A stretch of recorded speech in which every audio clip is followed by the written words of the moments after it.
All right, so now I'm going to take this design, which is all finished, and I'm going to put it onto a t-shirt in Redbubble.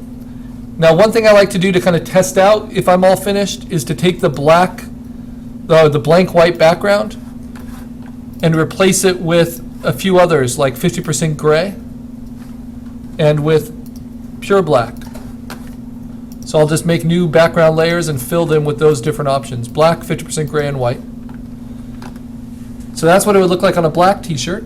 This is what it would look like on a gray t-shirt. This is what it would look like on a white t-shirt.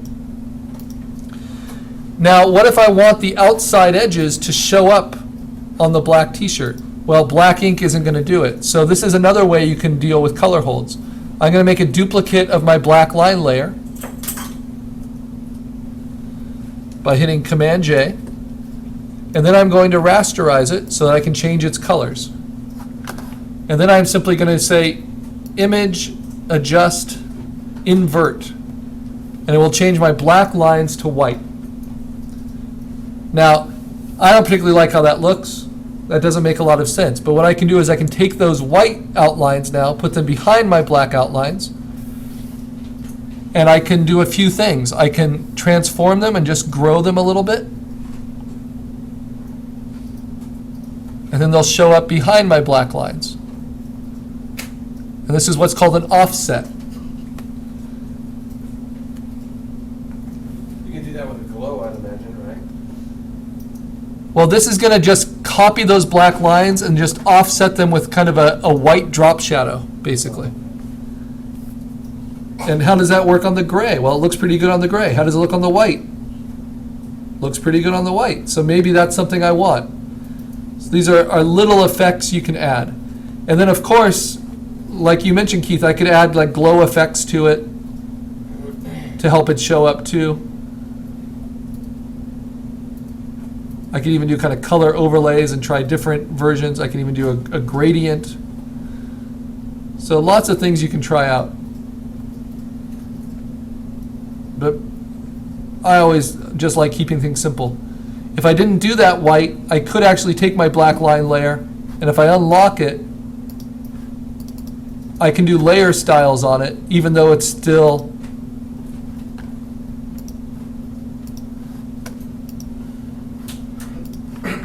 a vector. And so I can do something like this, but that's going to kind of muddy it up a little bit because it's going to go over all of the black lines. So I like to keep it a little bit sharper and do it this way with that kind of white offset. And it makes it look like stenciling or something. Now, if it works on all three colors in a way I'm happy with, then I know it's a pretty versatile spot illustration design. It can work on any kind of website. It can work on any kind of published page. It can work on any kind of fabric for lots of different projects. So how do I get it into Redbubble? How do I save it? So first, of course, I save it as a PSD with all my different options. And then I'm going to save it as a PNG. But I'm going to make sure that the background layer is turned off, so it's floating. And that PNG is what's going to be my spot illustration. When I view it just in preview or on websites or wherever, that PNG, which is going to show up, takes a little while to output. There it is. It will show me the file without anything behind it. And so any native background, like a website background that has floating clouds, that will show up behind it. Now, if I go to the site where we created accounts, redbubble.com, which is a great site to put your work up because you can keep it all private. So I'm going to sign in with my account.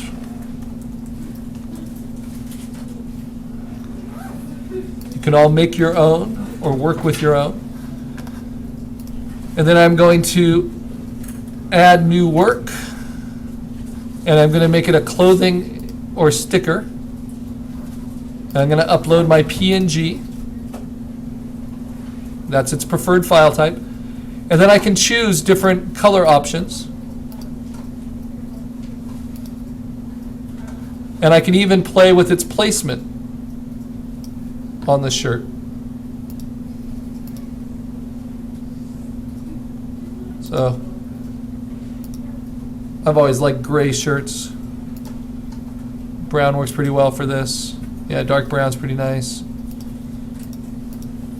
But something like that. All right.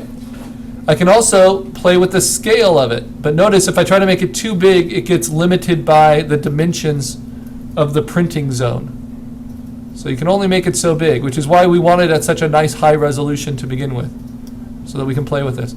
I also might decide I just want it to be a little logo that goes over the heart. Though that's a little odd.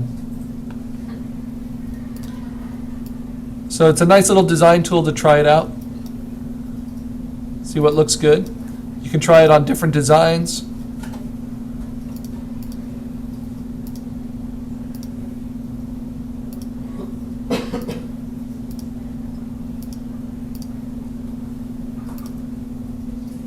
The V-necks are always strange with designs, but put it on a pullover hoodie. Ah, very nice. So again, it's all about kind of finding what works for your design sense. And then you just say upload. Then I'm going to call it, skull with jewels.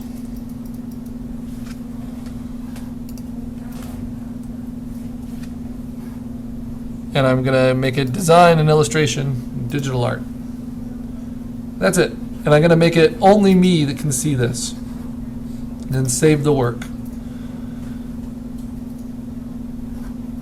And then my favorite is seeing it as a sticker. And seeing kind of how that outline shape really works. Now that is a truly versatile spot illustration right there. And to upload this to PhotoBucket, I'd like you to do a screen grab of either the sticker, like so, or of a t-shirt or other bit of clothing, with your design on it, like so, with the color options that you like the best. So this was my favorite.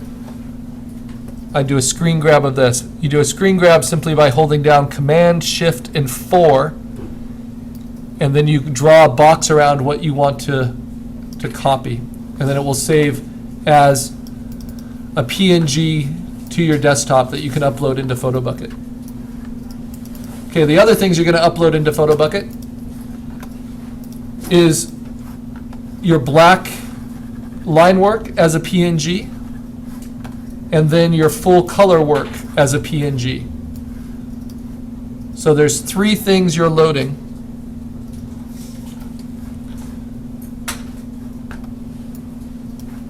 The black line work, the color, and then some aspect, my favorite is the sticker from Redbubble to show that you are able to actually use it as a spot illustration.